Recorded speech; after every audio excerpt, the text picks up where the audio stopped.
Depending upon who you read, the evidence is 30 to 50 million adults in the United States have chronic pain conditions.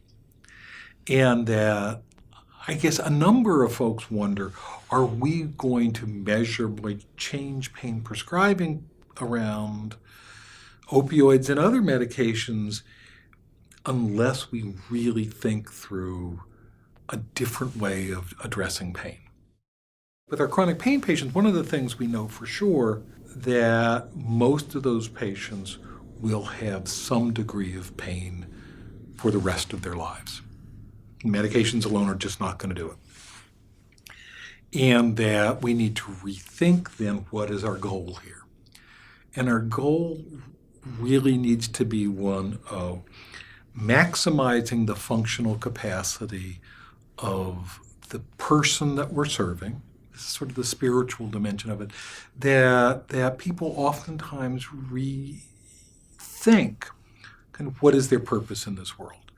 They may have been an outstanding carpenter and fell from the roof of a building, breaking many bones, and they'll probably never be an outstanding carpenter again.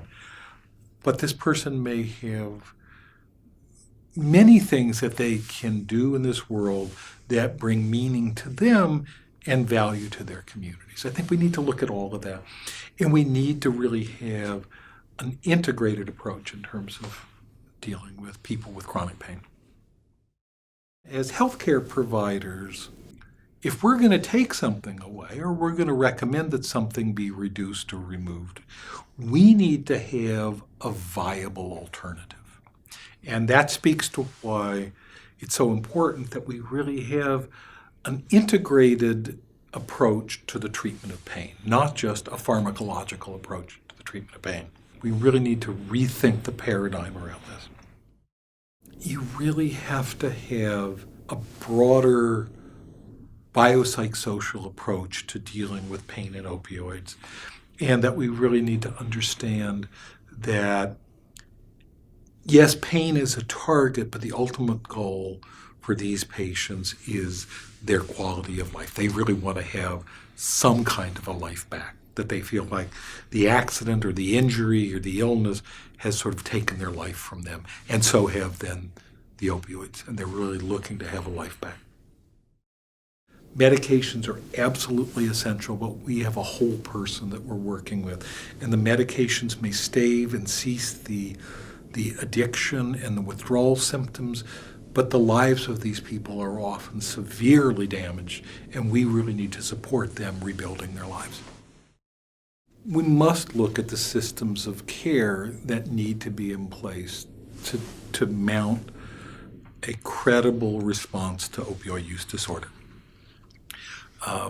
And that there are a number of key dimensions that you have to look at. First, and obviously, is do you have the workforce there? Second is whether the workforce that's going to be responding to opioid use, are they proficient in the evidence-based practices that you are seeking to deploy? JBS as a company has a depth of understanding about how you implement real programs and real practices in the messy real world. And that we've got staff who have been there, who really are grounded in functional strategies that work related to implementation and implementation science.